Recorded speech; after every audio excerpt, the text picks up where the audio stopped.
Hi, it's been a while.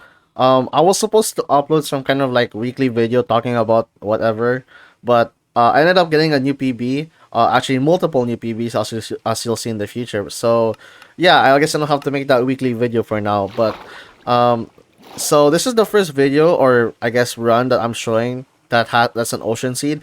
I'm pretty sure the past four videos were not ocean seeds. So this is a good time to showcase how I play in these types of overworlds. So yeah. As you see earlier, I am trying to practice like fast looting, but like I ended up just switching between fast looting and just looting it the other way. So I feel like there's not much difference after like practicing it a bunch. Now to my right of my screen, you can see the hitboxes of the kelp, so I already know where my enter is. And from the iron ingots I've gotten, it's above 13, which is usually the standard for like how much I need for everything, which is the set of tools, shears, bucket, and flint. Now, I already offhanded the suspicious stew because I usually prefer using it beforehand, before even using the rotten flesh, which is a misplay, I guess, because if it's a saturation stew, like, ideally you'd want to save it for, like, when you're gonna start curling around or something like that, like, post-bastion split, when you're starting to go to the fortress. Having to use a saturation stew would probably be a lot better than rotten flesh, but, you know, I guess at this time I was just, like, more annoyed by the fact that this stew was just taking up one inventory slot. So yeah, it didn't really end up punishing me because I have carrots, so I'll end up getting golden carrots later down the run.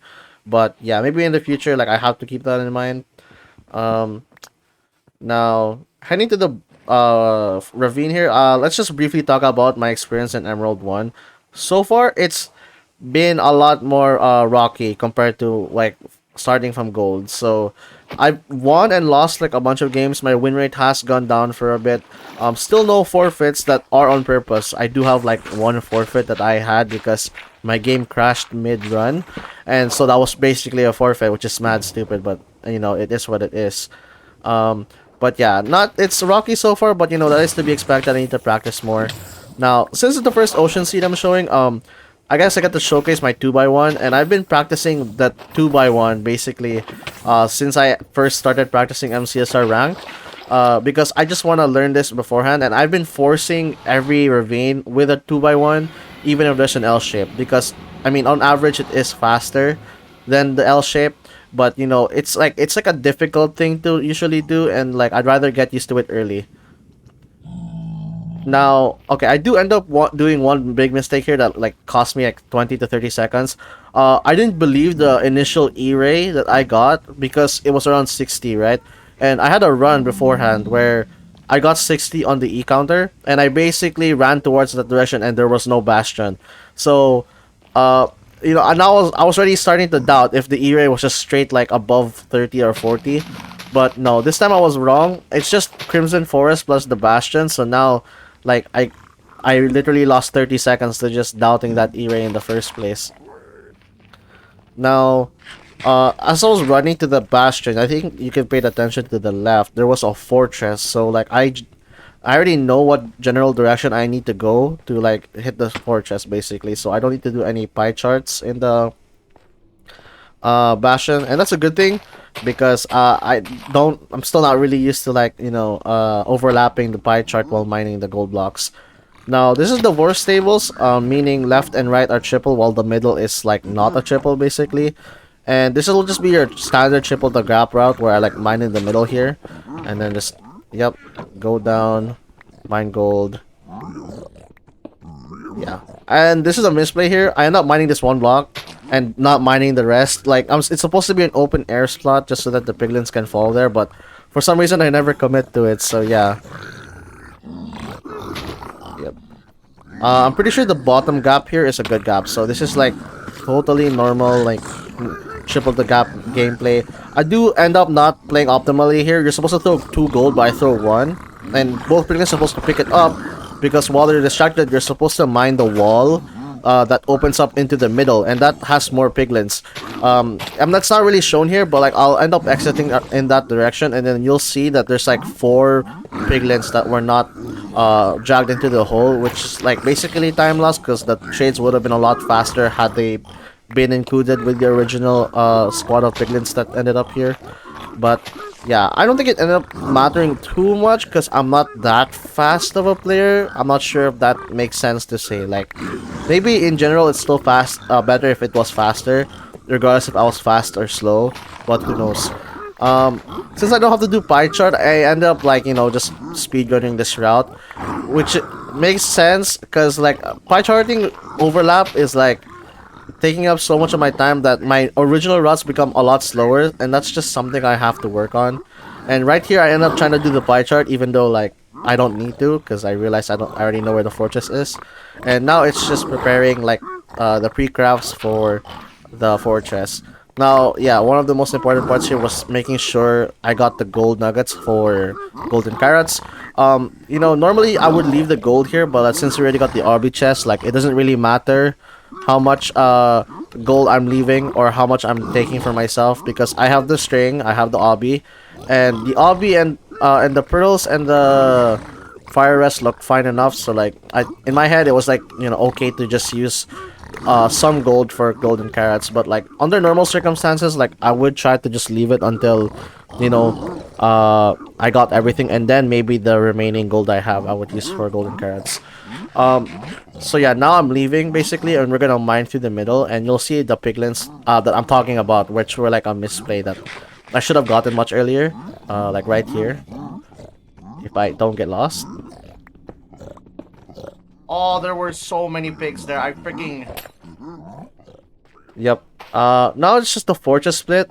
This pearling is kind of suspicious because I should have taken this terrain instead of the fortress directly because I end up like landing in the bottom here, right? So it's just a miss. It's just a bad pearl throw, but I end up pearling to the top of the fortress, so I guess it's kind of fine.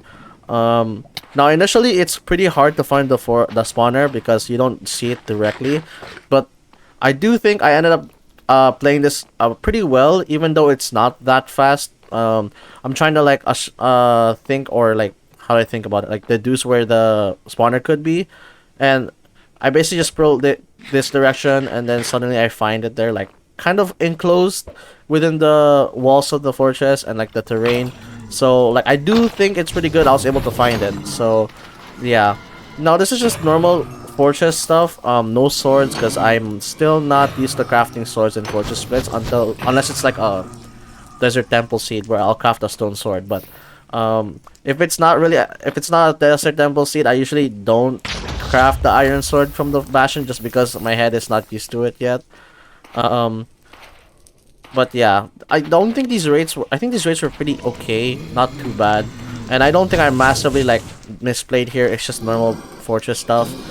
Now, I guess we can backtrack a bit to like my talk earlier about the Emerald experience. I'm currently Emerald 1, so like just barely Emerald. No, sorry, basically Emerald 2, where I'm like 1300 and like 10 or something like that, and I basically stopped for a while because after like I did say, or did I say this? I forgot. There was one time I lost 4 games in a row, and then I lost 100 elo basically, and then I won 4 games back just to get my elo back, and I ended up going a bit more until I ended up getting Emerald 2, and at that point the amount of losses I was just getting, I had like made me realize I just needed to practice more. So after getting Emerald 2, I'm like literally planning to not run ranked for like around a week or maybe like 5 days or so, not enough to like elo decay, but I really need to practice a lot more of the bastion stuff, or like basically everything. So many of my losses were just due to stupid deaths, and surprisingly, like whenever you die in the bastion, I was actually just learning the niche stuff like in real time. Like in stables, for example, like I just remembered that in a video that if you don't have gold armor and a piglin sees you, you can actually just like run through them by like immediately running out of their sight and then just running through them. And I learned that after dying from not doing it in the stables. And there's another time when I was doing triple the gap, right? And the stables was buried, so I didn't know which rampart I was in, and I died because I assumed it was, what is it? It was middle rampart, even though it was actually right or left rampart, right? And then I remembered from a video that if you mine the gold blocks in triple the gap, you can actually turn on chunk borders to see if the rampart is middle or not. And I learned that after dying. It's actually so stupid. So um now I now really have to learn uh learn to make these bastion splits a lot faster, because they're just still the slowest part of my run in general, and like I really need to learn how to make decisions faster when it comes to the bastions. um Going back to the run, I already did my fortress. I did my pre-crafts beforehand, crafting bow, crafting beds, and I did my eye throws or eye measurements. I think one of them lagged. Like I was lagging when the first eye was thrown, so now I had to throw a second eye to measure. Thank goodness it did. None of them broke, so I didn't have to like spend extra time in the fortress. But yeah, setting this 97% is kind of fine because the error is not too high, so that's fine.